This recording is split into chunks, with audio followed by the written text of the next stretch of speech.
O maior exemplo de governança você não pega num livro, pega numa mãe. Ou seja, ela vai sempre tratar daquele que está mais debilitado.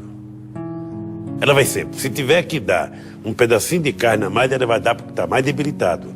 Se tiver que dar uma mamadeira a mais, ela vai ter que dar para o mais debilitado. Ela adora todos, ela ama todos. Mas aquele debilitado não é o mais bonito, não é o mais esperto, é o mais necessitado. Esse é o espírito de mãe. Eu te confesso que eu governo o país com espírito de mãe. Ou seja, nós temos que cuidar das pessoas mais pobres.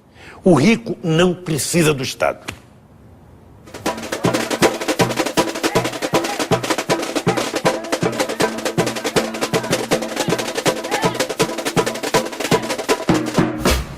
Essa é a verdade.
Señor presidente, días atrás estuvimos con Evo Morales y él nos planteaba la responsabilidad que él sentía por ser el primer presidente que venía de una comunidad originaria en América Latina.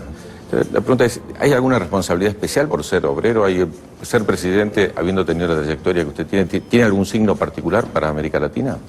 Há um fato novo na minha eleição no Brasil, que é o fato de que você tem um sindicalista que não tem diploma universitário e você tem um grande empresário, que é o meu vice-presidente, que também não tem diploma universitário. Bem, quando você chega à presidência, você tem mais responsabilidade do que um presidente da classe média alta, um presidente empresário ou um grande intelectual. Por quê?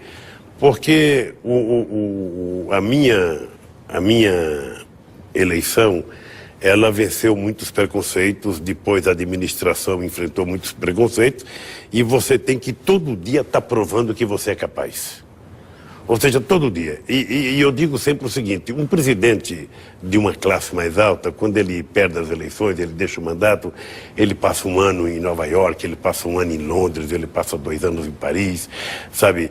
Eu não, quando terminar meu mandato, eu vou para São Bernardo do Campo, ou seja, eu vou para 600 metros do sindicato que me criou.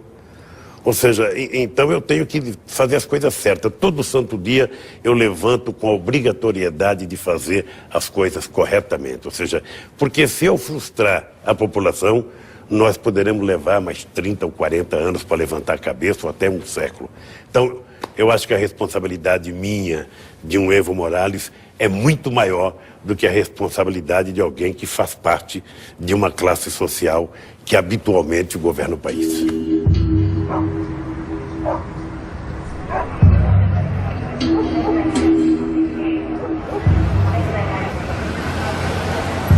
De começar a Assembleia, A primeira que a gente faz no sindicato, depois dos militares terem tomado isso aqui, depois do governo ter tomado isso aqui do povo e ficado para o próprio governo, eu gostaria de pedir para que subisse até aqui a mesa, até o palanque, todos os diretores do sindicato. Essa diretoria, que um a um dos seus membros foram escolhidos por mim. Um a um dos seus membros estão aqui hoje porque receberam o voto livre e direto de vocês. E se vocês, trabalhadores, entenderem que essa diretoria, em algum momento, falhou com vocês, eu gostaria, de todo o coração, que vocês, livremente, rejeitassem a continuidade dessa diretoria.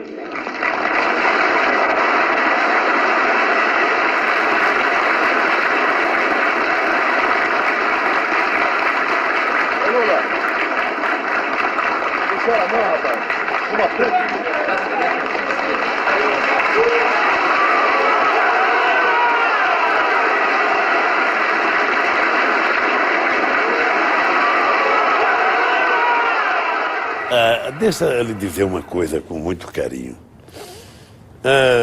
Eu tinha um compromisso. Ou seja, eu precisava provar que um trabalhador tinha competência para governar o Brasil. Eu precisava provar. Ou eu provava isso, ou eu não atravessaria, sabe, a distância que eu tinha que atravessar.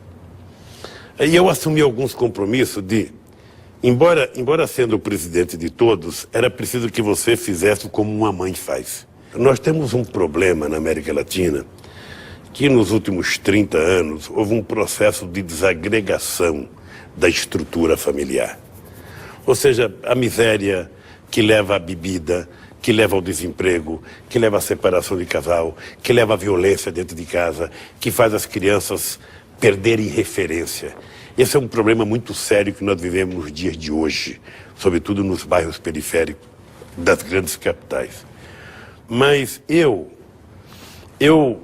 dou graças a Deus, porque embora a minha mãe tenha criado 8 filhos em condições totalmente adversas, a minha mãe nunca deixou de ser a referência.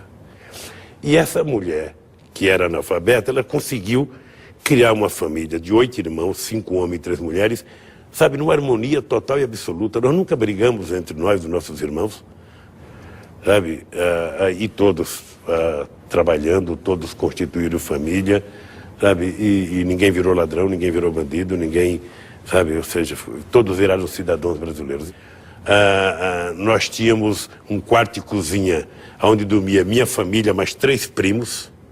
Às vezes morávamos em 13, num quarto e numa cozinha só, não tinha, e um banheiro só para todo mundo, ou seja, porque não é a demonstração que só a pobreza leva à violência, à criminalidade. Ou seja, se a estrutura familiar estiver assegurada, se a mãe ou o pai foi equilibrado, a chance deles construir uma família digna é total e absoluta.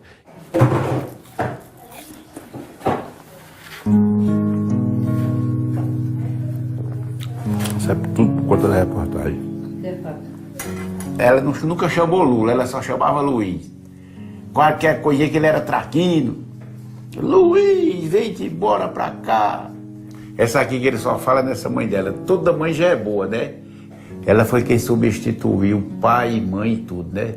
Se a pessoa, mãe, naquele sítio velho, com 8 crianças com fome, aí ela era preocupada, né? Ela só falava os gritos, ela tinha um pé troncho, um pezinho meio troncho, ela. Mas ela gostava dos filhos. E principalmente de Lula. Lula era o caçula, não sei porquê. Só vi os gritos dela, Luiz, sai desse sol, Luiz. Eu gostava de brincar naquele areião ali no sítio. 63 anos ele vai fazer agora. Agora, é um milagre o cara sair daquele Agreste e ser presidente da República é um milagre.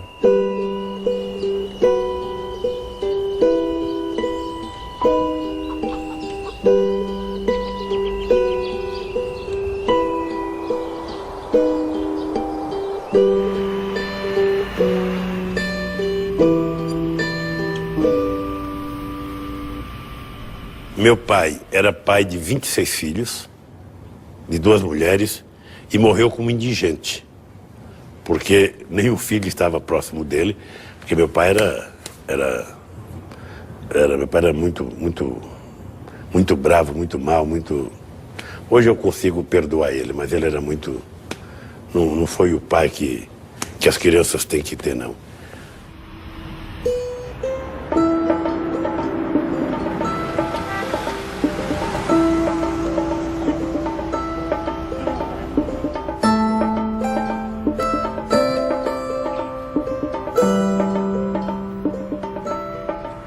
Rosa, minha filha! Tudo bem, filha? E o tio Lula? Ela tá bem, cara. Tá uma maluquice, né? Aquilo ali é uma escravidão desgraçada, mas ele gosta, né? Gosta. Meu pai não existia com a gente, meu pai não morou com a gente. Nós ficamos com meu pai praticamente um ano e pouco, meu pai. Lula menos ainda.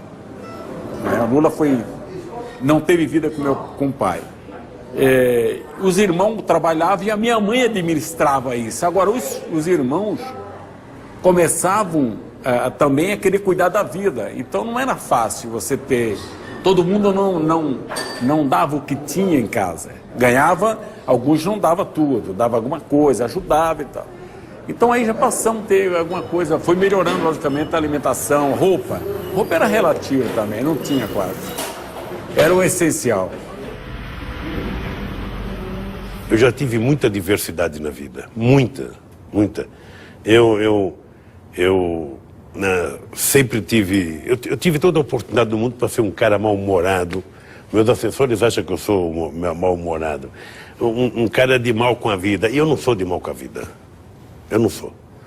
Ou seja, eu de vez em quando penso, eu nunca ganhei um presente na minha vida, né? Até os 17 anos de idade, o primeiro presente que eu ganhei foi eu mesmo que me dei. Eu comprei uma bola de borracha. Não era essa bola profissional, era uma bola de borracha mesmo. Depois, o segundo presente, eu mesmo comprei uma bicicleta velha, sabe, que a corrente saía toda hora. Eu passava mais tempo colocando a corrente do que pedalando a minha bicicleta.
Quando eu vim de Pernambuco para São Paulo, foram 13 dias de viagens no caminhão.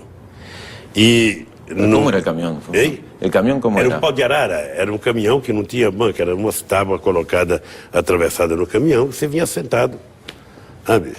Você não tinha nada para encostar a cota, não tinha nada para segurar, era pau de arara mesmo. Ou seja, o que é o fato é que no meio do caminho eu encontrei um caminhão da Shell, que transportava gasolina, um caminhão amarelo com aquela tocha, bonito. Então, o meu sonho, até os 14, 15 anos, era ser motorista de caminhão, mas daquele caminhão que eu vi na estrada. Ou seja, eu te confesso, eu nunca sonhei ser presidente, eu nunca sonhei ser político, sabe? O meu sonho era um sonho bem pequenininho, assim, ou seja, eu tinha que sonhar, sabe? De noite eu sonhava com o café da manhã, de manhã eu sonhava com o almoço, de noite, no almoço eu sonhava com a janta, porque era a lei da sobrevivência.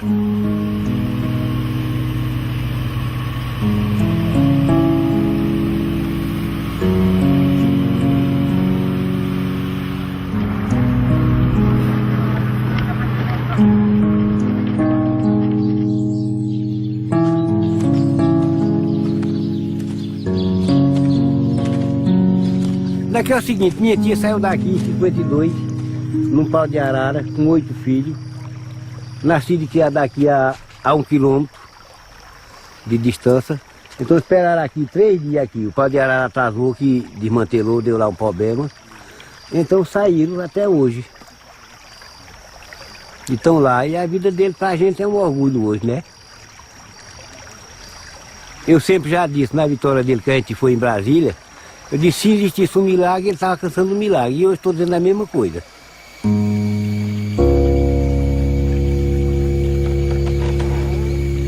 Era o Fovés 51, era o carro antigo. Naquele tempo era pau de arara.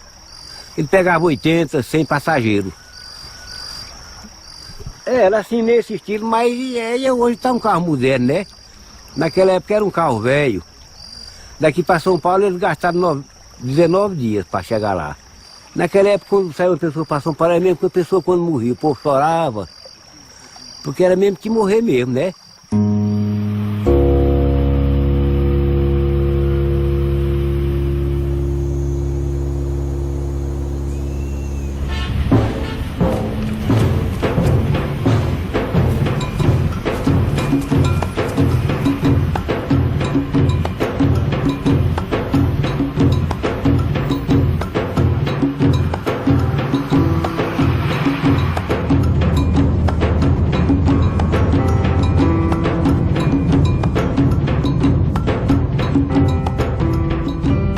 Quando nós chegamos de Pernambuco em Santos, meu pai tinha uma amante.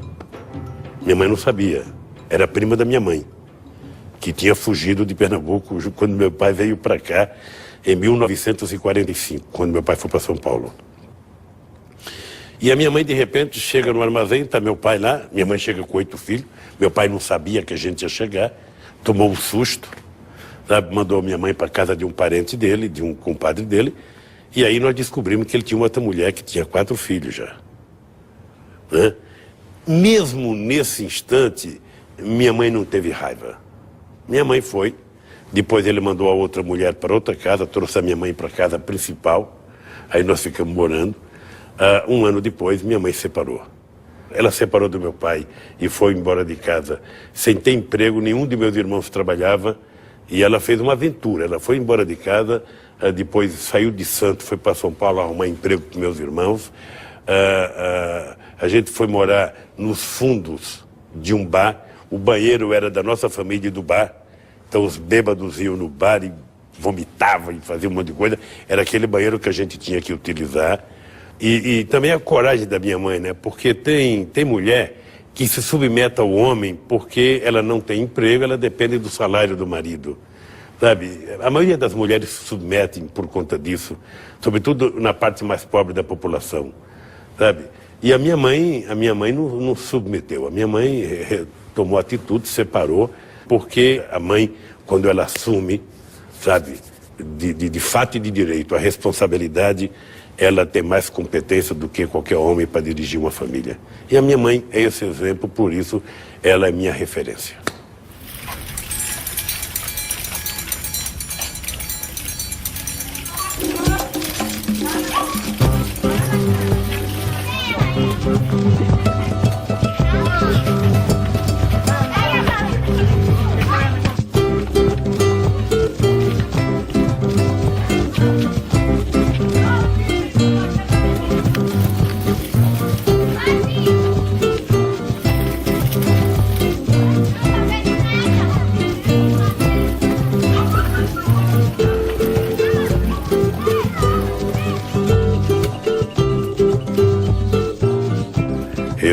Eu me considero um homem de muita sorte na vida. Tem que ter alguma coisa superior, sabe, que me fez chegar onde eu cheguei, do jeito que eu cheguei.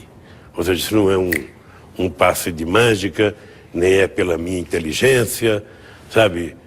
Eu acho que tem algo superior que acontece na vida, sabe, de todos nós terrestres, ou seja, e que nós temos que acreditar ou não. Eu acredito.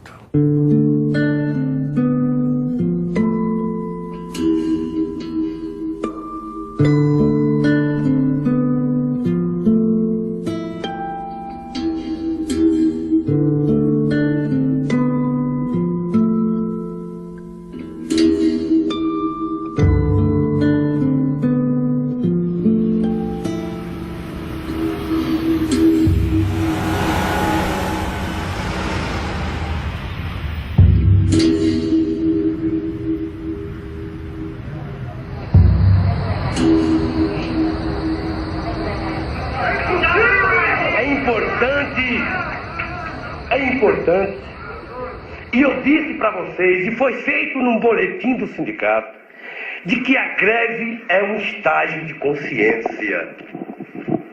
E esse estágio de consciência permitiu que 100 mil trabalhadores ficassem parados 17 dias, sendo que praticamente 90 mil não saía sequer na rua. Só saía para vir para a Assembleia. O que eu quero pedir para vocês agora é, mesmo os caras me prendendo, vocês continuarem em greve até a vitória.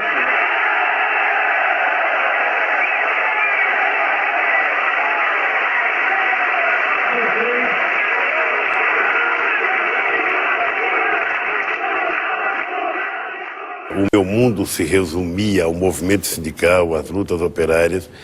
E 2 anos depois eu estava fundando um partido político, estava sendo candidato a governador e depois virei presidente da República. Eu sou um homem que eu não tenho dificuldade de tomar decisão.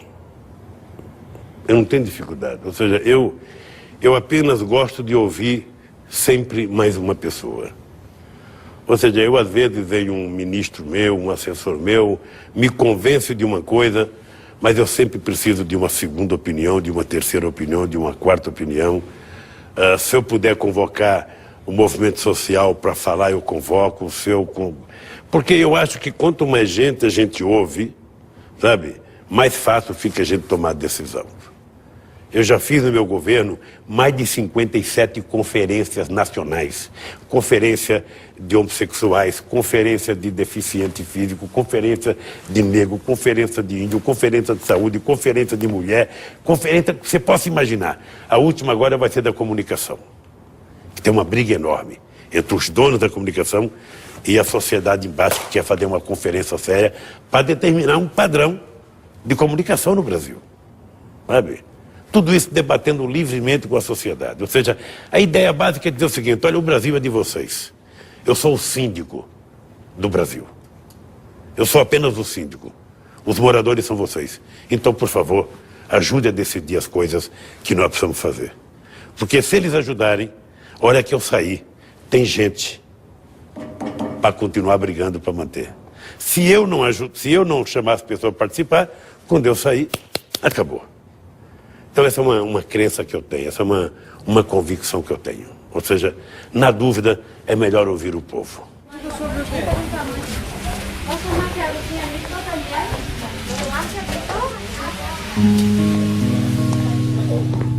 Isso aqui é a vida de uma nordestina que sofreu muito. Isso é tudo que nós temos. Isso aqui é tudo que nós temos na vida, é aqui. Se você soubesse que eu vou ter medo de perder. A minha mãe tinha Alzheimer, paralisou, entendeu? Mas foi uma mãe maravilhosa, foi uma mãe amiga, uma mãe guerreira. E que foi minha melhor amiga, foi mãe de todos os filhos, de 8 filhos que ela criou. Criou como Deus cria batata, lá no norte fala assim. Mas criou e foi hoje, ela me chama de mãe. O que Lula fez para os idosos, dando uma aposentadoria, foi bom, ajuda muito, você entendeu? Muito bom mesmo, porque pobre, você sabe que o salário mínimo tudo bem. O povo diz assim, não dá, mas ajuda. Então não tenho que reclamar. Lula foi bom. Eu só pediria que Lula me ajudasse a comprar minha casa, para me pôr minha mãe. O povo está se mexendo. O povo está percebendo que o que tinha antes não era bom. Sabe? E o povo está na perspectiva de que vai melhorar. Isso é uma coisa que eu acho fantasticamente importante. Sabe? É a gente mais pobre começar a levantar a cabeça. Sabe? Foi isso que me fez ganhar as eleições de 2006. É que o povo brasileiro não quis intermediário. Sabe aquela história do formador da opinião pública? Eu sou formador da opinião pública, então eu falo na televisão milhões. Não é verdade, não é verdade. O formador da opinião pública só tem sentido quando ele é sério, quando ele é honesto, quando ele fala as coisas que o povo acredita e que o povo crê que é verdade. Mas quando ele está mentindo, o povo aprendeu a fazer juízo de valores. Agora, isso aumenta a nossa responsabilidade. Porque quando alguém de esquerda chega ao governo, sabe, a gente não chega no governo para fazer discurso, a gente chega no governo para governar. E o povo quer saber o seguinte: fez melhor? Fez melhor do que os outros? Foi mais democrático do que os outros? Combateu a corrupção mais do que os outros? Ajudou os pobres mais do que os outros? Fez mais escola do que os outros? É isso que conta. E quando a gente consegue fazer isso, pode ficar certo que a resposta do povo é extraordinariamente positiva.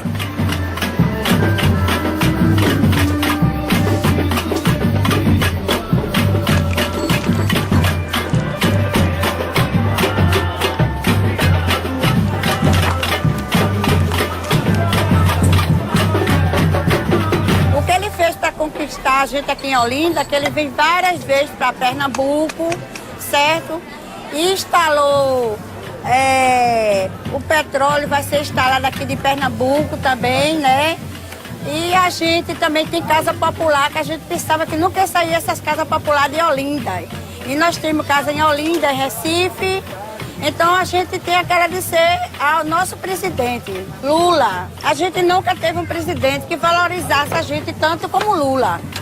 E ele, pra gente, é mesmo que ser um pai pra nós, porque a gente tá vendo a cidade da gente crescer, as coisas, que a gente nunca viu crescer tanto como Lula. E quem não gostar de Lula, já não vai gostar mais de ninguém.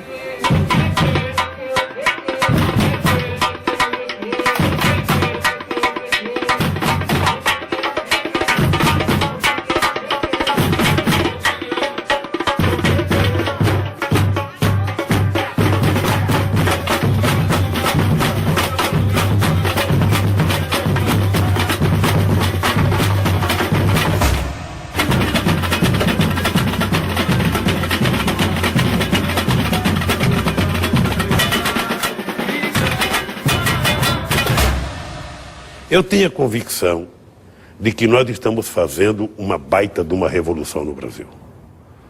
Uma baita de uma revolução no Brasil. Sabe? E reconhecido pelos pobres desse país. Reconhecido. Ou seja, você pode ir num lugar mais pobre, as pessoas vão reconhecer que nós estamos cuidando dela. E ainda pouco.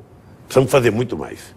O que eu espero, na verdade, é que a gente faça um pouco mais. Daqui para frente, nós já fizemos a parte mais dura, que era cadastrar, que era organizar e que era provar que é possível fazer. Sabe, o que nós estamos fazendo na educação brasileira, sabe, a gente só vai sentir o resultado daqui 10 ou 15 anos.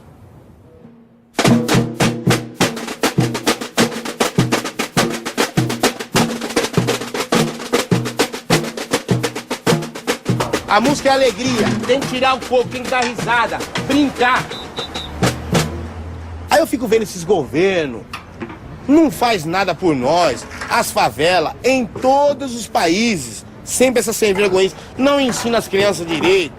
Vamos ajudar, faz que nem eu, sem dinheiro. Vocês vão ver esses gordinhos aqui, esses meninos, vocês vão ver no leque da arte. Então aqui no Vai Vai a gente procura ensinar o jovem a desempenhar no leque da arte. O leque da arte seja a música, seja ator, seja qualquer desenhista, modelo, na arte, né? 1, 2, 3, 4, vai! Só isso, gente.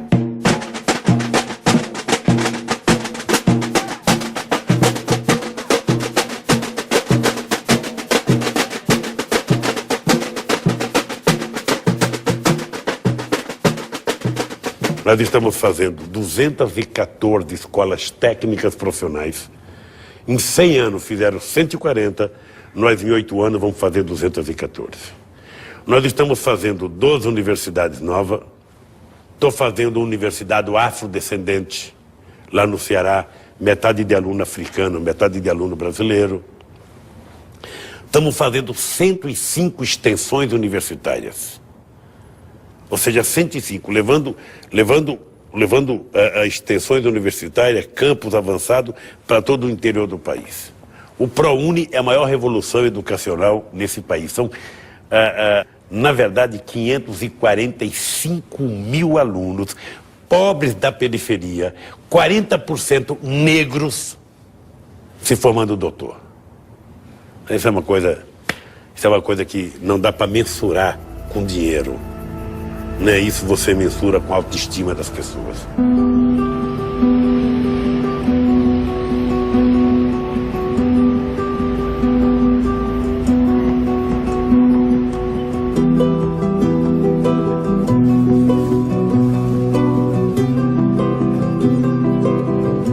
É certo que tem, mas é difícil, principalmente para quem não tem um estudo. Para mim, minha vida, só emprego mesmo, que coragem de trabalhar, graças a Deus, eu tenho. E era só alegria. Quem estuda, eu não quero mais estudar. Quem tem capacidade de eu estudar ainda de me formar médico, mas com 60, 70 anos, vai ser civil para ser o médico da família. Mas estudo para mim não entra na minha mente, não. Né? Agora meu filho precisa, todas as crianças, né? Precisa de estudo. Em primeiro lugar, ele tendo estudo, ele vai conseguir tudo o que ele quiser, graças a Deus. Né? Que é tudo o principal de hoje em dia, é se formar um filho.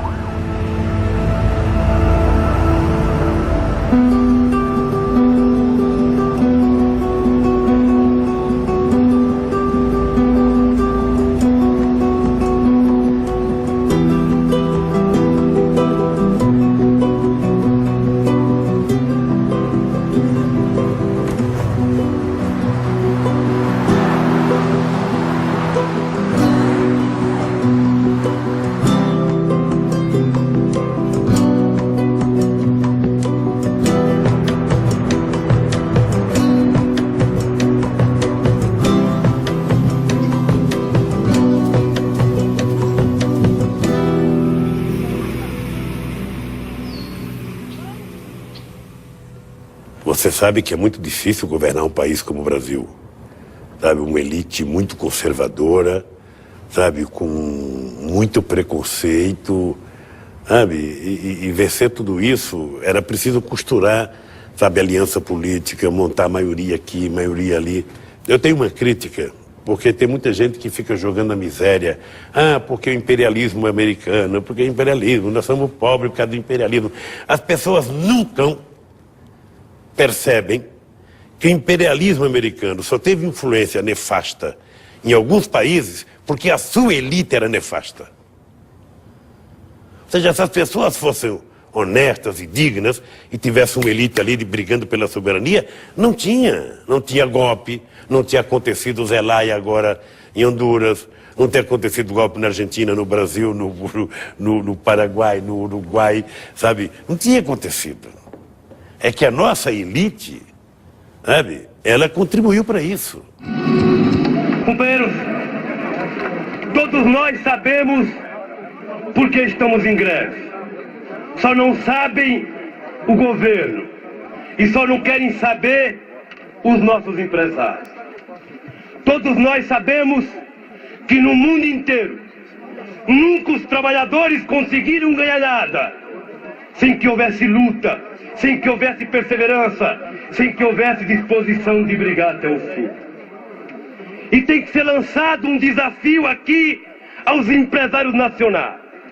Esse desafio é o seguinte: que o empresariado nacional tire de uma vez por todas a sua máscara e se disponha a fazer um acordo com os trabalhadores metalúrgicos e nos ajude a derrubar de uma vez por todas aqueles que eles denunciam 24 horas por dia, que estão esmagando ele, que é o capital multinacional. Se eles tiverem a fim de brigar com as multinacionais, nós trabalhadores estaremos do lado de todos os brasileiros que quiserem acabar com a exploração que nos é submetida pelo capital multinacional. Seria importante que o desafio que seja feito aos empresários nacionais, porque aos multinacionais nós temos um desafio muito maior: é nacionalizar as empresas multinacionais. Nós temos que decidir qual é o país que nós queremos, qual é o continente que nós queremos. Ou nós decidimos e construímos, ou não vamos a lugar nenhum. Eu sou muito esperançoso. Tenho muita fé, muita esperança de que a América Latina acordou, finalmente, para que ela cumpra nesses próximos 20 ou 30 anos, o papel, sabe, que ela tem que cumprir. Ou seja, trabalhar muito, muita democracia, muita paz, muita participação social, muita distribuição de renda para melhorar a vida das pessoas, porque é isso que conta.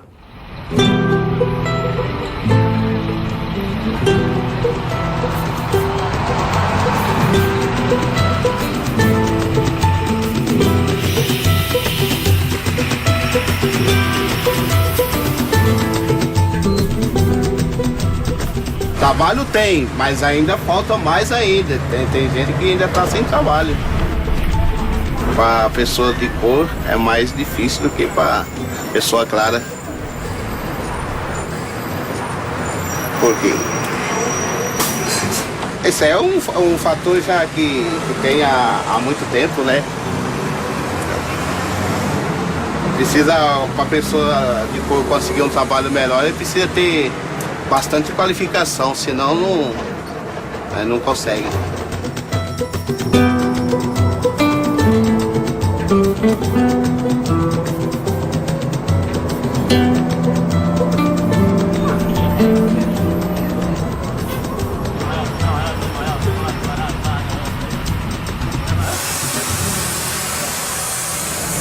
Gostei muito do trabalho do presidente Lula, sim. Tem uns projetos sociais, como, por exemplo, o Bolsa Família, a renda mínima para as crianças na escola, né? Então, isso aí, às vezes, para quem não tem, é muito importante. Porque foi bom pro Brasil. E não foi só para pobre, não, para rico também, para empresário, para muita coisa. Tem problema ainda, tem problema, mas porque o outro que entrar aqui também não vai solucionar, problemas são graves, entendeu? Mas melhorou muito.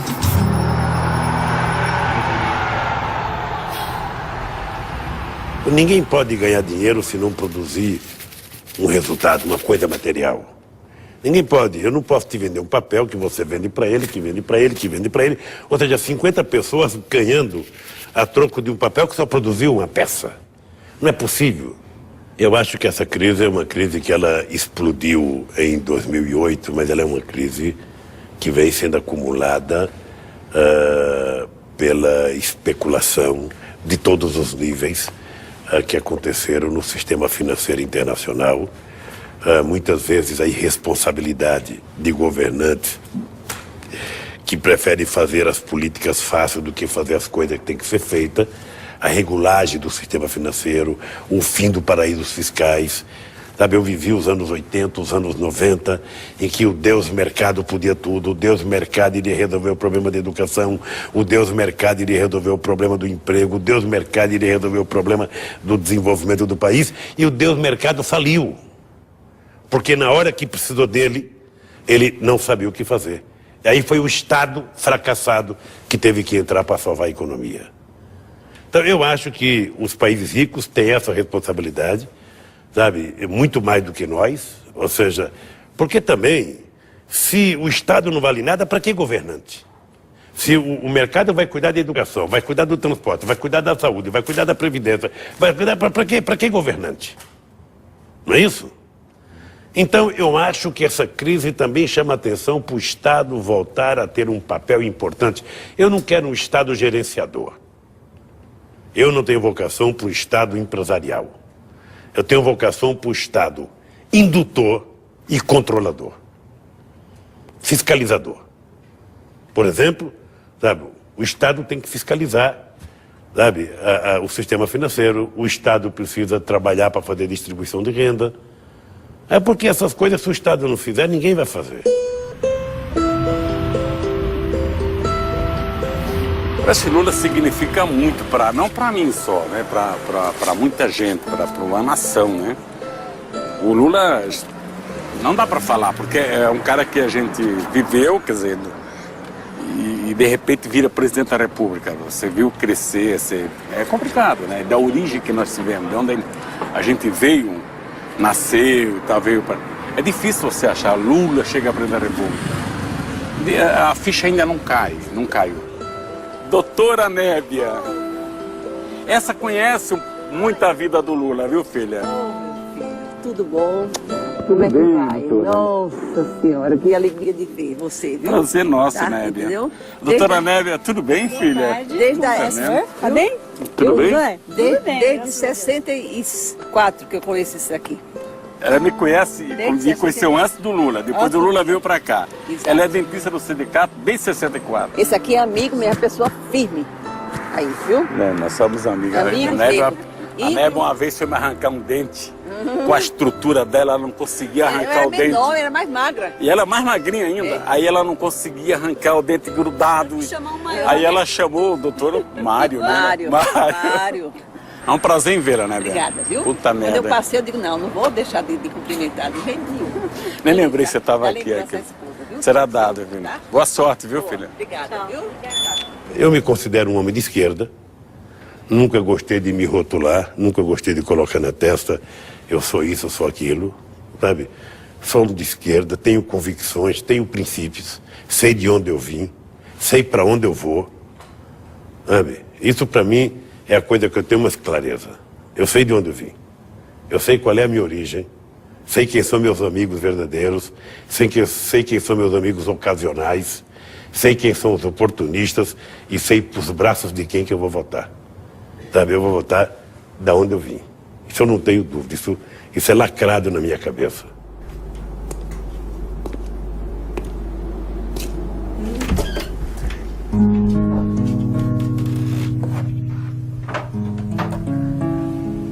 Olha que beleza, olha. Olha, ele tá sujando aqui. Olha aqui do... Olha. Que é o... Só entrava, e além de mesmo de coisa, com isso aqui, ó. Presidente da República.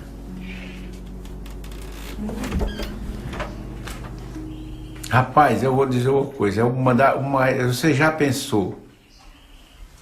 Um coitado de um caminhoneiro, o primo, presidente, e se lembrar do cara, não é?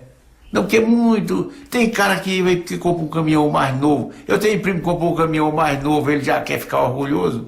E o presidente, né, se lembrar, dizer assim, o convite. Veio convite, mais passagem de avião. Para ir. De terno, né? Aqui é explica, ó. Já pensou se eu não tivesse um terno, né? O primo do presidente lá, aqui não, mas lá, vige que cartaz eu tava. Eu digo, mas que beleza.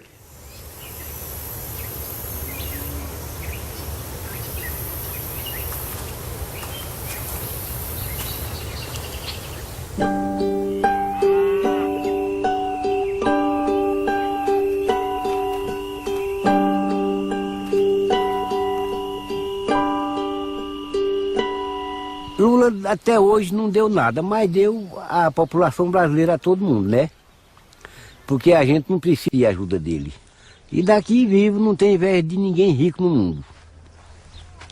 Não tem porque o rico morre tão bem e não atura nem 100 anos, quando morre vai para debaixo do chão.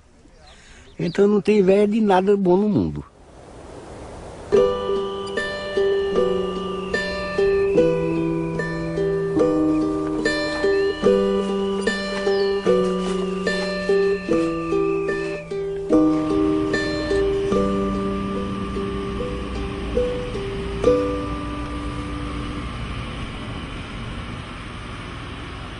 Eu tinha 13, 14 anos, eu tinha um primo meu que tinha um caminhão que carregava asfalto. E de vez em quando ele me levava para viajar para o interior de São Paulo. Eu achava aquilo o máximo do máximo que um ser humano poderia ser. Achava o máximo, ou seja, sabe? E é isso que eu não fui motorista de caminhão e estou aqui tentando dirigir o meu país.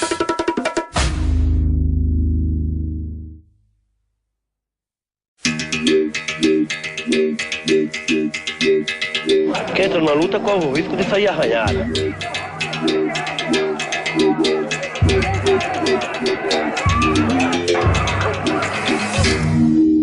Minha mãe não sabia que eu estava preso.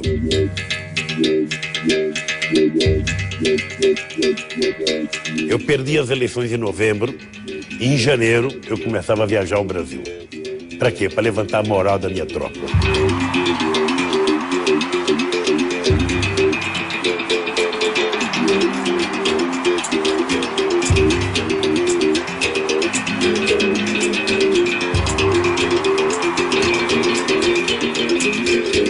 Chegou lá, aquele homem só falava da guerra do Iraque. E só falava da guerra do Iraque, só falava da guerra do Iraque. E chegou o momento que eu falei, presidente, eu não tenho nada contra o Iraque. A minha guerra não é contra o Iraque, a minha guerra é contra a pobreza no meu país, é contra a fome no meu país.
eu tinha ido visitar o Bush. O presidente dos Estados Unidos tinha pedido uma conversa. Nós fomos lá. Chegou lá, aquele homem só falava da guerra do Iraque. E só falava da guerra do Iraque, só falava da guerra do Iraque. E chegou o momento que eu falei, presidente, eu não tenho nada contra o Iraque. A minha guerra não é contra o Iraque, a minha guerra é contra a pobreza no meu país, é contra a fome no meu país.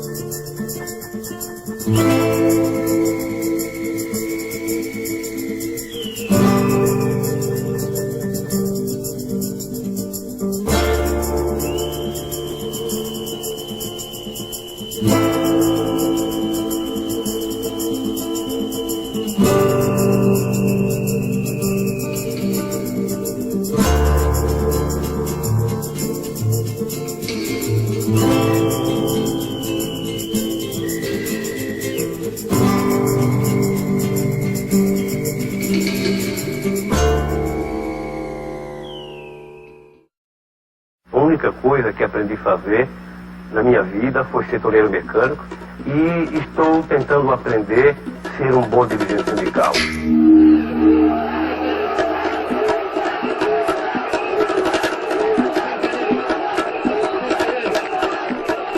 ¿Qué características hay que tener para provenir de una familia muy humilde como es la suya y poder llegar a presidente? O sea, que cualquiera puede. Bueno, ¿qué es lo que tiene que tener cualquiera para poder llegar a ser presidente? Olha, eu acho que há uma evolução da consciência política de um ser humano. Eu, por exemplo, até 1978, eu odiava política, eu não gostava de política. O meu mundo se resumia ao movimento sindical, às lutas operárias. E 2 anos depois eu estava fundando um partido político, estava sendo candidato a governador e depois virei presidente da República. Eu acho que há uma coisa maravilhosa nisso, que é o fato de você despertar nas pessoas mais humildes a ideia de que ele pode chegar lá, de que ele pode ser um vencedor. E eu faço questão de dizer isso em muitas conversas com o movimento social, que não há hipótese de um ser humano desanimar porque está com um problema na vida. Eu até 1969, eu não estava nem no sindicato. Eu entrei no sindicato por acaso. Eu fui ao sindicato, cheguei no sindicato numa assembleia, eu fui convidado pelo meu irmão, e na assembleia saiu uma briga entre os comunistas, e eu não entendia nada disso, entre os comunistas e os não comunistas, e houve uma briga, quiseram bater no meu irmão, e a partir desse momento eu comecei a gostar do sindicato. E 2 anos depois eu já estava diretor do sindicato. Aí o sindicato foi a escola que eu não tive, ou seja, o sindicato me politizou, me preparou, sabe? E do sindicato veio o partido, do partido veio a candidatura, da candidatura estou eu aqui, presidente da República. Muita gente hoje brinca no sentido, questiona no sentido de dizer por que trocar o sindicato por um partido político. E eu tenho afirmado de que sindicalismo a gente faz para tentar melhorar o relacionamento do capital e trabalho. E política a gente faz para transformar a sociedade.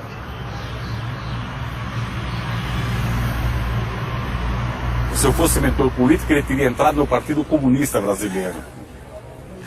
Nós tentamos fazer com que ele participasse do Partido Comunista, ou pelo menos fosse um aliado. E ele ficou nos respeitando na época, mas à distância. Porque ele tinha uma visão que era o seguinte: entrar num partido clandestino, jamais eu vou fazer isso. Eu não vou fazer porque não compensa. E se eu tiver que fazer política, eu vou fazer na legalidade.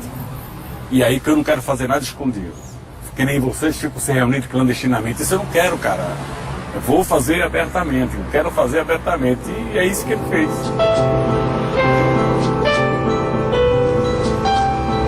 Rosa, me dá uma água, Rosa. Água? Pode ser qualquer coisa, Rosa. Uma cachaça, lá sou Francisco, Rosa. Vê se você consegue me servir ainda. Todas as pessoas que você encontrava no sindicato, antes da assembleia, qualquer coisa, você vinha para o Bar da Rosa. Por quê? Para se articular o que ia propor na Assembleia. Que era uma forma de você se organizar. Primeiro que era ditadura militar. Segundo que o que você falasse na Assembleia, você estava sujeito à interferência do delegado do trabalho e da polícia, do DOPS e tal. As coisas mais importantes em Congresso de Trabalhadores, na minha fase, eu acho que até hoje, as decisões nunca estão ali perante o plenário, elas estão sempre por trás, num boteco qualquer da região. O Frei Chico era dos meus irmãos o mais politizado. O Frei Chico era um homem do Partido Comunista, né? Ele era um militante do Partido Comunista, só que ninguém sabia. Ele era clandestino. E em 1968 surgiu a chance dele ser diretor do sindicato. Mas já tinha um diretor na fábrica dele. Então ele falou para a diretoria: por que não indica meu irmão Lula, que trabalha na Vilares? Aí foram me convidar. E eu tinha medo. Eu tinha medo porque naquele tempo o regime militar era muito duro aqui, né? Era corte e fio, se não me falha a memória, e era muita perseguição aos comunistas, aos companheiros que estavam na luta armada, e eu tinha uma preocupação porque eu estava para casar, e a minha namorada falava: eu não vou casar agora porque você vai para o sindicato, você vai ser preso, você vai ser chamado de comunista, tudo. E depois, bom, nós casamos. Casamos dia 24 de maio, sabe? Eu tomei posse dia 24 de abril. Consegui convencer ela, sabe, de que não tinha nenhum problema ir para o sindicato. E aí eu fui para o sindicato. E tudo por conta do Frei Chico.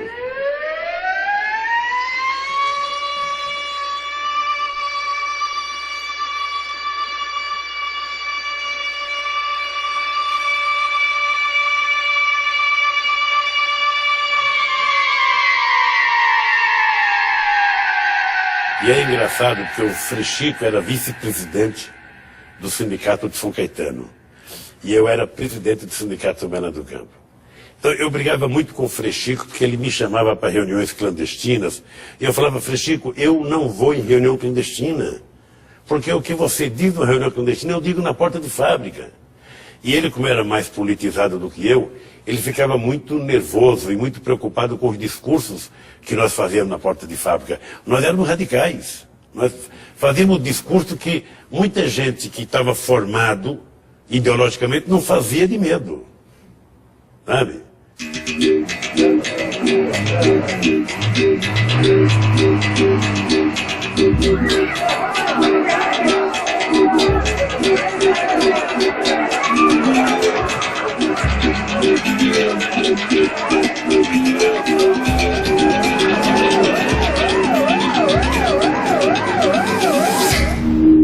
Depois o meu irmão foi preso em 75. Ele foi muito torturado. 75 dias de tortura. Muito choque, muito pau de arara. Muitas coisas aconteceram com ele. Mas ele também é um homem que não tem mágoa. Ele não tem ressentimento. Eu quando ele saiu da cadeia, eu falava para ele: Frei Chico, por que você não se vinga do torturador? Eu fico pensando, quer dizer, pega um cara que você sabe que torturou você, dá uma surra nele. Ele fala: mas não, já passou, sabe, muito tranquilo. Tem coisa que não dá para contar porque eu leio alguma coisa hoje escrita para alguns companheiros, mas tem coisa que não dá para você. Você pode ler, mas a leitura é meio um pouco fria, cara. O duro é você viver. O duro é você estar sentado numa cadeira, amarrado os dois braços, pelado, amarrado dois braços, a perna presa, as pernas, e o cara te dá choque ali, te dá porrada, choque. E quando o choque você não reage, para dar o choque forte, ele te joga sal, e você tem que pôr sal na boca, molha você. E aí fazia com as meninas novas, moças que eram presas, o marido era obrigado o marido a dar choque na mulher. Eu li essa coisa. Esse era o Brasil que o pessoal não conhecia, que existia.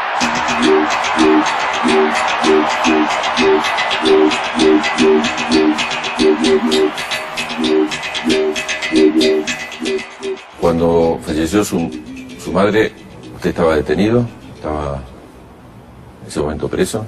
Minha mãe não sabia que eu estava preso, porque eu e meus irmãos, acertamos de não deixar nem ela ver televisão, nem saber que eu estava preso, que ela já estava com câncer.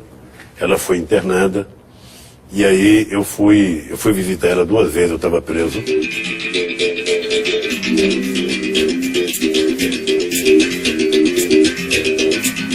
E no enterro dela eu fui no enterro. O fato irônico do enterro é que 2 delegados me levaram ao cemitério. E quando terminou o enterro, os trabalhadores não queriam que eu voltasse preso, ou seja, não quiseram deixar eu entrar no carro da polícia e começaram a bater com pedra, com tijolo no carro.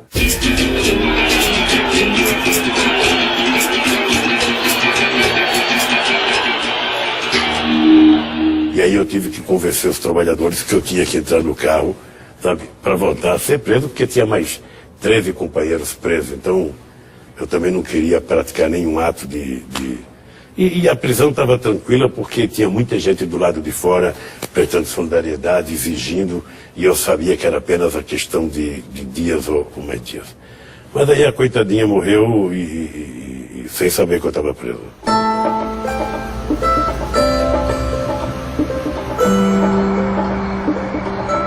Conheci o Lula, eu trabalhador na Volkswagen, ele presidente do sindicato, fazendo assembleia, né, na porta da empresa, falando da necessidade da luta, falando dos problemas, dialogando com os nossos problemas, portanto, né, e cativava, e conquistava, contagiava as pessoas, né, convencia as pessoas. Teve momentos difíceis. Em 80, a greve foi muito longa, durou 41 dias, teve a prisão do Lula e de toda a diretoria, teve a cassação da diretoria e a intervenção do sindicato.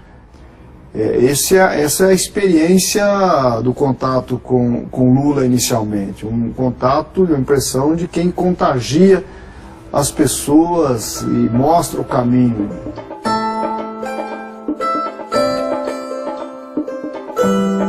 O presidente do sindicato não precisa fazer grandes assembleias. Ele convoca a diretoria, convoca o comitê e decide: vamos parar a Volkswagen, vamos parar a Mercedes, vamos parar a Ford, e as empresas param, porque os trabalhadores hoje têm muito mais consciência política do que tinha na época que eu era presidente do sindicato. Nós tínhamos aqui no Brasil um ministro do Trabalho que resolveu criar uma lei para impedir que os dirigentes sindicais fizessem greves em categorias essenciais. Bancários, trabalhadores de posto de gasolina, professores. E eu me rebelei contra essa lei e vim a Brasília, na Câmara dos Deputados, falar com os deputados que não poderia aprovar essa lei. Foi nesse instante que eu descobri que os trabalhadores não tinham representantes no Congresso Nacional. E eu voltei para São Paulo pensando: peraí, como é que eu quero que façam leis para favorecer a classe trabalhadora se nós não temos trabalhadores no Congresso Nacional? E aí, dia 15 de julho de 1978, foi muito interessante porque foi o dia que nasceu o meu filho, e era o dia que eu estava na Bahia fazendo o Congresso dos Petroleiros, e eu então disse pela primeira vez que era preciso criar um Partido dos Trabalhadores para que a gente pudesse disputar o poder nesse país.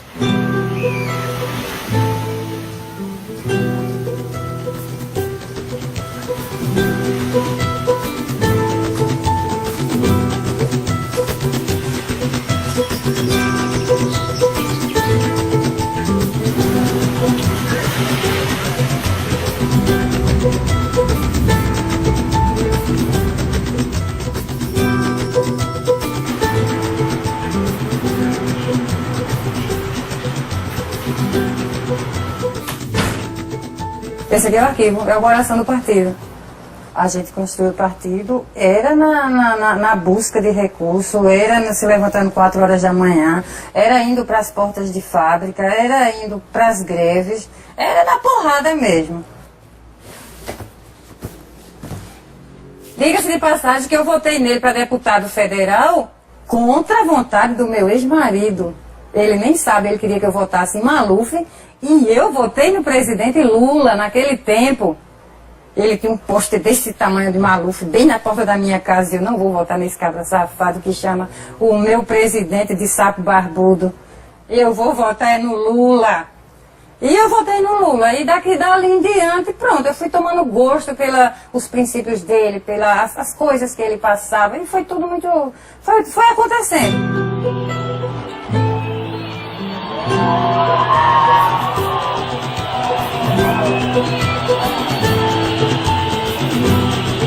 Eu, quando perdia uma eleição, chegava em casa, minha mulher falava: ô Lula, para, não dá mais, já perdeu 2, já perdeu 3.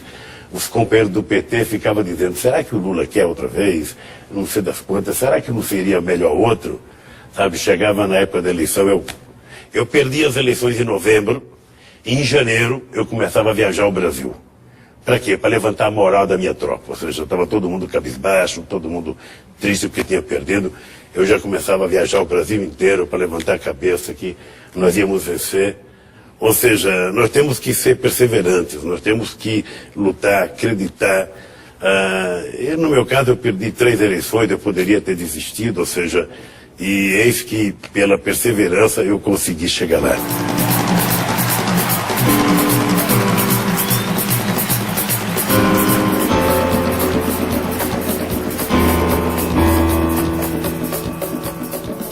Después de haber perdido una elección en octubre, en enero ya estaba de vuelta en la lucha y recorriendo el país. Pero, ¿cómo era esa noche? ¿Cómo era la mañana siguiente? Sofrimento. Primeiro, a minha derrota para o Collor. A eleição teve na minha mão. Ou seja, eu cheguei a apertar a vitória, assim. Mas eu acho que nós cometemos um erro de inexperiência. Por exemplo, no dia do debate final, eu fazia 36 horas que eu não dormia. E você sabe que quando você está com sono, a tua cabeça não raciocina direito, né? E eu fui para aquele debate, que eu não deveria ter ido, sabe? Eu estava descansado, eu não deveria, mas eu fui para o debate e depois houve uma manipulação da Globo com o debate e eu perdi as eleições.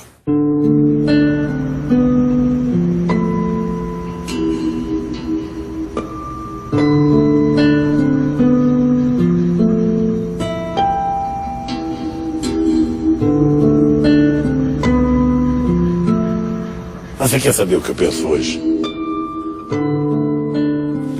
Eu acho que teve o dedo de Deus ali. Eu acho que nós não deveríamos ter ganho aquelas eleições. Porque nós éramos muito radicais. Se eu ganho as eleições com o discurso que eu tinha, sabe, eu não sei se eu governaria esse país 6, 7 meses, 8 meses. Porque não apenas eu e a minha turma, o meu partido, nós temos um discurso muito duro, sabe? Então hoje eu fico pensando, eu perdi 3 eleições. Em 12 anos, você aprende muita coisa. Depois eu perdi mais 3 eleições, ou seja, você vai ficando calejado, o partido foi ganhando prefeituras, foi ganhando estados, e todo mundo foi amadurecendo. Então quando eu ganhei, nós estávamos maduros, estávamos preparados para governar o país. Então por isso que eu acho que hoje, ao invés de ficar lamentando que eu perdi em 89, eu dou graças a Deus de não ter ganho e de ter esperado esses 12 anos para ter chegado ao governo com mais sabedoria e com mais experiência. Se havia alguém no Brasil que duvidasse que um torneiro mecânico saído de uma fábrica chegasse à presidência da República, 2002 provou exatamente o contrário.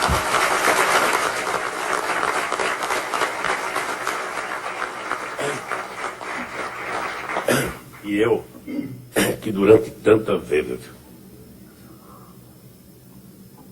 fui acusado de não ter um diploma superior, ganho como meu primeiro diploma, o diploma de presidente da República do meu país.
Na verdade, eu soube tirar proveito das oportunidades que surgiram na minha vida.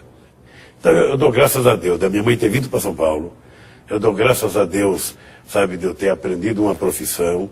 Ser torneiro mecânico na década de 60 e na década de 70 era você quase que ser um artista, porque era um trabalho muito manual, ou seja, você não tinha torno automático como você tem hoje, ou torno, sabe, programado, em que você coloca um programa e a peça sai pronta, né? Você bota um pedaço de ferro, bota um programa e aperta e sai um copo de ferro, ou seja, não, naquele tempo você tinha que fazer tudo à mão, era tudo à mão, era tudo, sabe, era quase que um artesanato, era uma coisa bonita, uma coisa gratificante.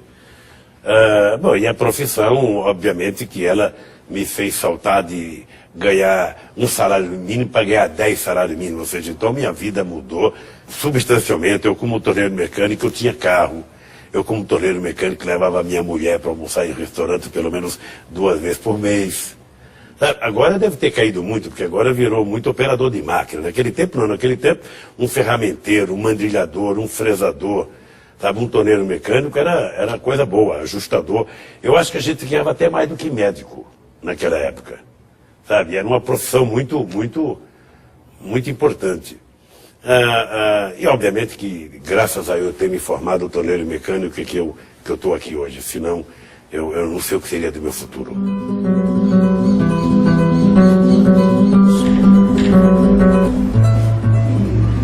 Lula foi aluno do Senai. Esse daqui, na época, quando ele entrou no Senai, então é a turma dele, ele é esse elemento que está aqui, é o segundo da fila. No final do curso, eles vinham para cá para completar o programa de formação. Ele ao lado da Dona Marisa, observando as fotos da escola, lembrando o tempo que ele era aluno aqui.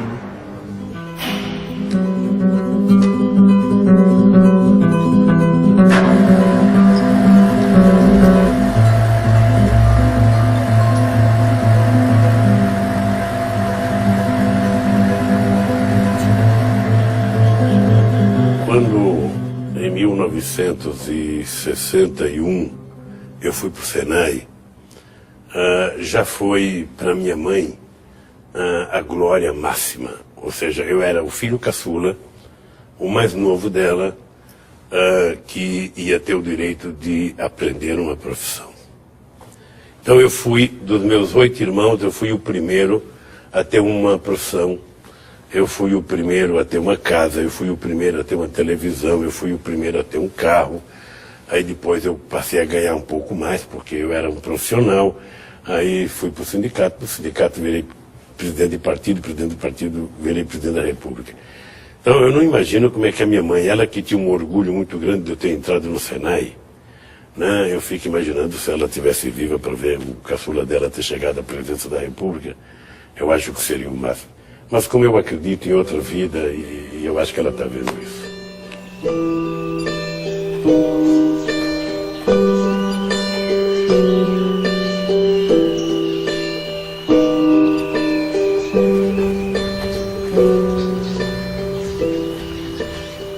Aqui está o próprio Lula, está Zé Agemiro, que é primo, está Zé Graxa, está Jaime, Frei Chico e José, está tudinho aqui. Tudo quanto o Lula merecia, essa família, Deus botou a mão, que é sofredor. Filho de gente pobre nesse agreste. Aí Dierindu carregou tudo para São Paulo. Muito ele só estudando, à noite, sempre estudou à noite, ele era esforçado. Quando ele pegou aquele diploma do Senai, aí ela sempre falava, disse, agora melhorou, que eu sendo formado de torno mecânico, né, sempre trabalhava em firma, sempre ganha 5, 6 salários, sempre. Aí depois, quando ele saiu daqui, Frei Chico mexia com o sindicato. Ele era contrário de sindicato, que não queria nem ver. Se ele soubesse que ia ser presidente, se ele soubesse que fosse o mesmo sindicalista forte que ele foi, né?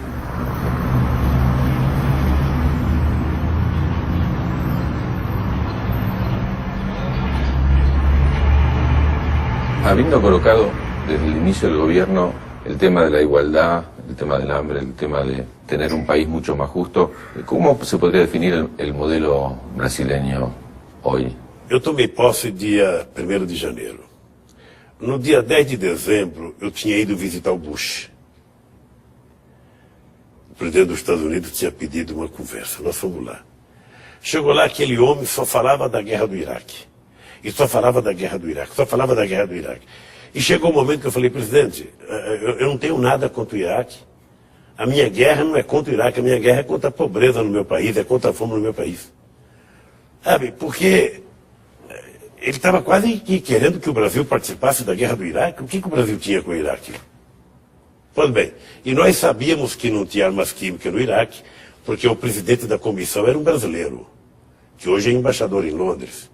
E ele dizia textualmente que não tinha armas químicas no Iraque. Então, houve duas mentiras. A do Bush, dizendo que tinha armas químicas para justificar a guerra, e a do Saddam Hussein, sabe, porque tinha mentido tanto para o seu povo que não teve coragem de dizer que não tinha armas químicas. Ou seja, então você destrói uma nação por vaidade e sei lá por quê.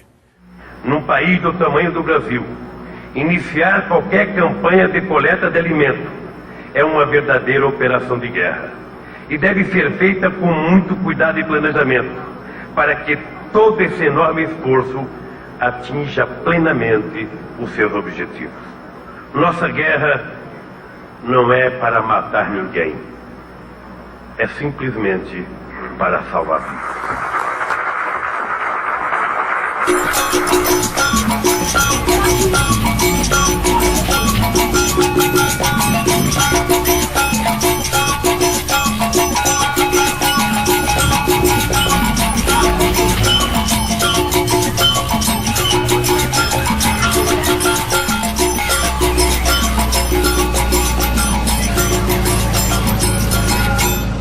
¿Hay alguna responsabilidad especial por ser obrero y ser presidente, habiendo tenido la trayectoria que usted tiene? ¿Tiene algún signo particular para América Latina? Olha, qual é o fato novo na eleição de um operário no Brasil, de um índio na Bolívia, de um bispo no Paraguai, de uma mulher na Argentina e no Chile, de um militar na Venezuela, um militar de esquerda que pouco tempo atrás teria tentado dar um golpe, ou seja, na Venezuela. Eu penso que é a mudança política e cultural que está acontecendo no nosso continente. Antigamente não, antigamente, sabe, era assim, Brasil só olhava para a Europa e para os Estados Unidos. A Argentina só olhava para a Europa e para os Estados Unidos. Venezuela só olhava para os Estados Unidos. A Colômbia só para os Estados Unidos. O Peru só para os Estados Unidos. O Equador só para os Estados Unidos. A Bolívia só para os Estados Unidos. Ou seja, nós não olhávamos para nós. Eu fui o dirigente sindical mais importante do Brasil durante 10 anos. Eu nunca fui convidado para ir num país da América Latina. Mas todo mês eu ia para a Europa, todo mês eu ia para os Estados Unidos, ia para a Alemanha, para a Suécia, para a Finlândia, para a Noruega, sabe, para Londres. E nunca na Argentina, nunca na Colômbia, nunca. Por quê? Porque nós dependíamos, sabe, da matriz. E agora não, agora nós estamos dependendo de nós.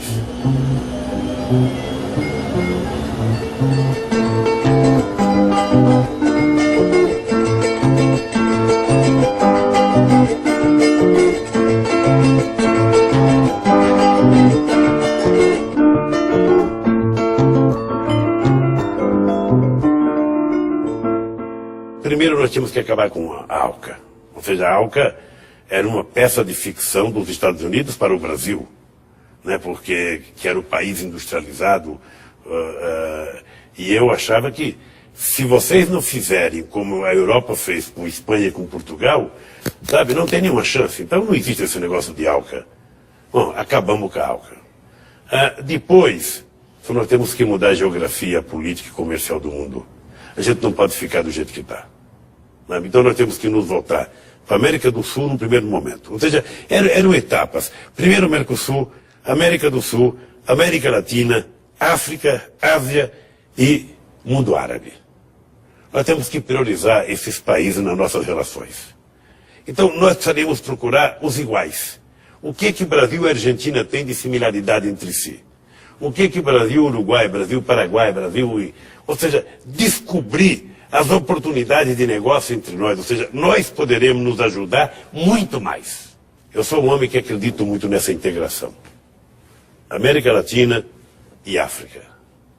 A África, daqui a 30 anos, estará com 1 bilhão de habitantes. Se desse 1 bilhão de habitantes tiver 500 milhões comendo, sabe, você imagina que é uma nova China, sabe? E os países ricos têm que ajudá-los a se desenvolver, porque eles serão compradores de máquina dos países ricos. E Brasil e Argentina e América Latina têm que se preparar para poder ser parceiro deles.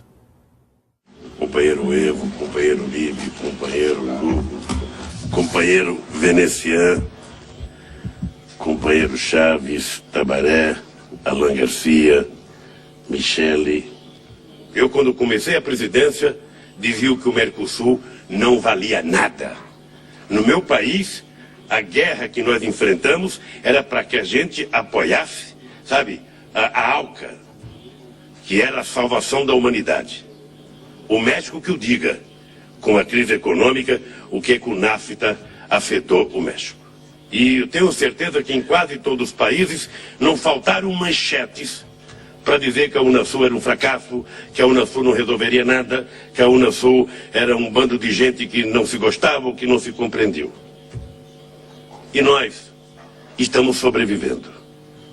Eu não me preocupo porque na minha vida, tudo que eu conquistei foi na base do sacrifício.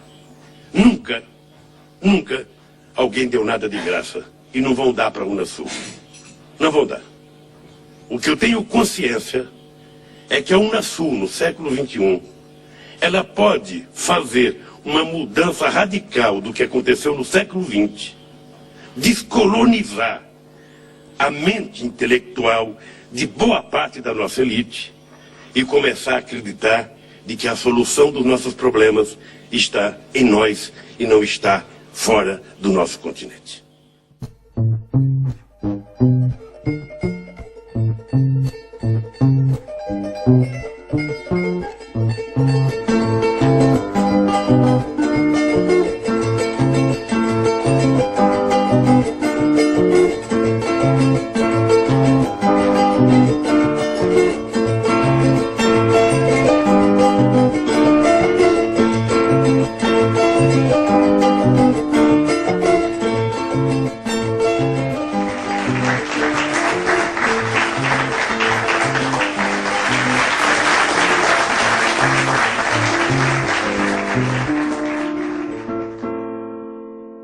Se Brasil e Argentina se entenderem, tudo fica mais fácil. O que precisa, na verdade, e eu vou dizer com o risco, eu não sei quando é que o programa vai voar, de criar ciúmes em alguém, mas eu vou dizer uma coisa. A hora que, sabe, Argentina e Brasil deixarem as disputas menores de lado, as vaidades históricas de lado, e sentar como dois grandes países, nós podemos muita coisa. Muita coisa, sabe? O problema é que ainda você tem, sabe, você tem restos de preconceitos históricos, da disputa. Eu lembro de Fernando Henrique Cardoso e Menem. Ele disputava um país para ver quem era mais amigo do Clinton. Disputavam. Eu tomei 2 cafezinhos em Campo Dentro, eu tomei 1, eu tomei 3. Sabe, isso não acrescenta nada. Argentina e Brasil não precisa disso. Argentina e Brasil vão dar certo quando a gente não se vê como adversários. A loucura política, militarista que nos dividiu até os anos 70, até os anos 80, acabou. Sabe?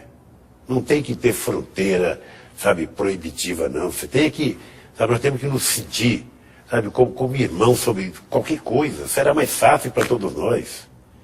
Então é assim que eu vejo. Muita paixão, mas muita vontade de trabalhar.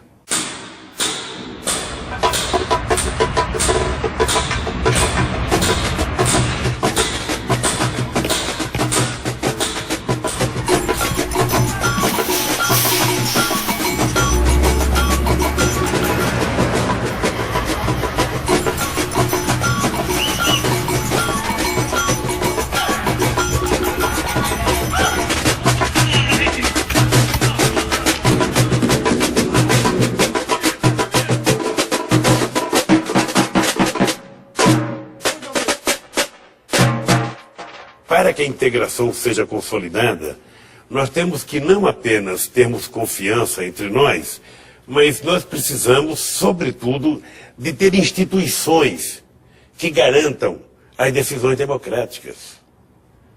Ou seja, nós ainda não temos fórum.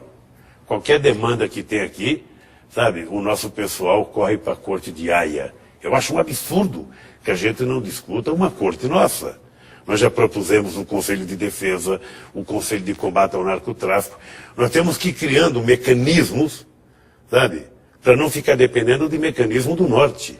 Nós temos que criar. Então eu sou um otimista exagerado com a questão da integração. Acho que nós ainda temos problemas culturais. Nós ainda de vez em quando levantamos as divergências do século XIX, sabe? É a Bolívia que quer o mar, é o Peru e o Chile que tem divergência no mar, é a Bolívia que tem divergência com o Acre do Brasil. Ou seja, sabe, não é possível. Nós precisamos pensar no século XXII. Nós temos que aproveitar o século XXI e transformar a América do Sul, a América Latina, num baita de um continente. Isso é possível em paz, democracia e com instituições fortes. E com muita política social. Né? E você, como educador, sabe que é preciso fazer muito investimento em educação. Muito. Ou seja, com 15 ou 20 anos de investimento em educação, você faz a mais extraordinária revolução que uma nação precisa. E é isso que estamos fazendo no Brasil.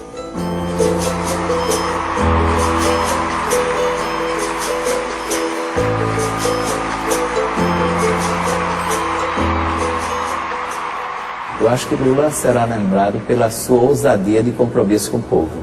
O grande revolucionário do povo brasileiro. Uma revolução sem armas, né? Uma revolução sem ditadura, né? Uma revolução que soube respeitar os adversários e até os inimigos de classe.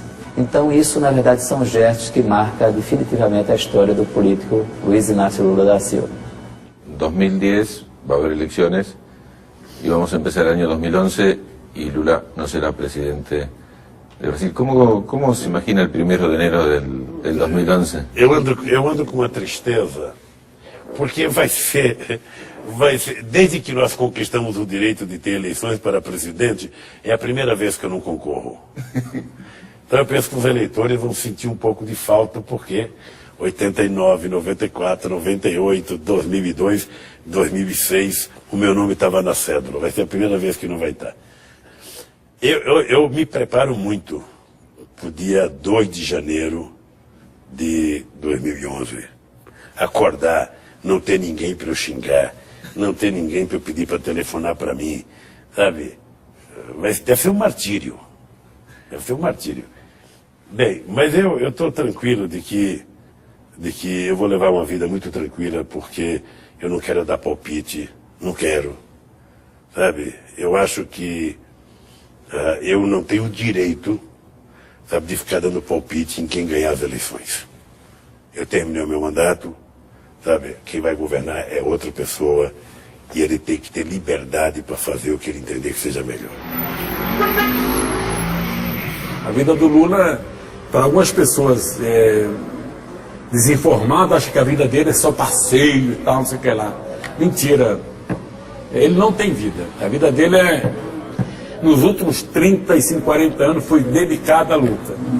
Ele para umas 3 dias, 4 dias, não, parece que para, mas não para. Não deixo ele parar. E eu vou dizer uma coisa para ele, eu não sei se ele vai concordar, mas eu vou dizer para ele só isso. Aproveita o resto da vida, cara. Só isso.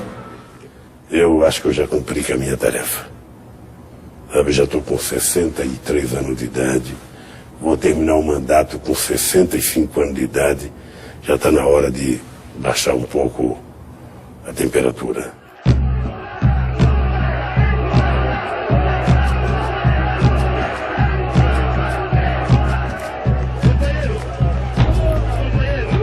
Amanhã nós daremos uma lição ao Brasil e ao mundo.